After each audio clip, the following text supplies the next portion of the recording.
my feel-good breakfast show. Welcome back. You're live with Expresso in our brand new home. Thank you so much for tuning in on this beautiful Monday morning. I'm trying as hard as I can to stay positive, but I think like many South Africans and fans of the game of cricket, we are feeling a little dejected, deflated, despondent. I'm going to run through every D that I can. We've brought in our all-rounder, Jeremy Harris, who's being a real gent this morning, helping me mentally process what has been an epic failure of a World Cup for the Proteas. And I hate to be negative because I am a very positive person. But buddy, this is a tough one to wrap your head around. We're a team with so much potential and we have just failed to fire. Been a couple of individuals, Imran Tahir, who we picked as one of our kind of star players, has really shone. One feels, for me, my greatest disappointment is the lack of support for our captain, and my fear is that he's going to have to fall on his sword after all of this. How do you, as a sports broadcaster, wrap your head around what has happened to the Proteas at the 2019 ICC Cricket World Cup? I mean, we'll have to use that other D, and I mean, a very disappointing performance from them. Devastated, is what you're saying. Devastated, and yeah, the Ds just keep on coming. But I mean, the fact is that they did look very underdone. From day one. I mean, they really did look as if the urgency and the desire wasn't there, which is surprising and disappointing. There's another D. But I mean, I think that you know, that they'd gone in saying deliberately that we want to be calm, we want to be relaxed. But I think that you've got to bring a certain level of urgency to a Cricket World Cup tournament, which is what we didn't do. There certainly did seem to be sort of very bad body language from time to time during games.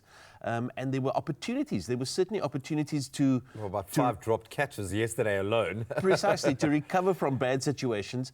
And that's the mark of a winning team. And so, you know, if you're not going to take your opportunities, if you're not going to, you know, continue to put your foot on the throat of the opponent, you know, you're going to come away with a record that says 1 win out of what, 7 outings. You know, I think what really makes it, compounds it, to bring in the C's, we've got a couple of match winners in there. We've got very aggressive competitive players, Faf being one of those who is a better player when he captains. He's one of those that doesn't get crushed under the pressure of leadership. Kagiso Rabada, Imran Tahir, it just feels like on the batting front there was just no firepower. Quinton de Kock, a couple of 60s, just not there. What has been the failure? Yes, we know mental, but we kind of came close against New Zealand. It's not like these have been epic failures in each individual performance. It's just the overall. Is it purely on the psychology of it? Is Otis Gibson at fault, the team management?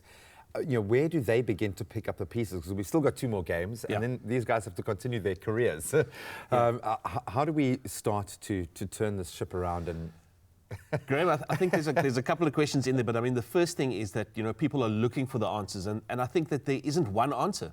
I honestly believe that we'd gone there with the squad that on paper was as good as it was going to get. However, the big problem for me going in, and of course hindsight is a perfect science. Yeah, of course. But I mean, you're going there and you've got some injury question marks around some of the personnel. You know, that isn't how you should enter a tournament of that nature. You shouldn't enter it with a couple of question marks over key people. And then also there were form question marks around some other people as well. So I'm thinking, you know, when you've got a Dale Steyn who goes, and they, you know, we are talking about him being 60 or 70% fit, but don't worry, he'll be fine. And we've got a Hashim Amla going, well, he hasn't scored many runs, but, you know, the cream always rises to the top.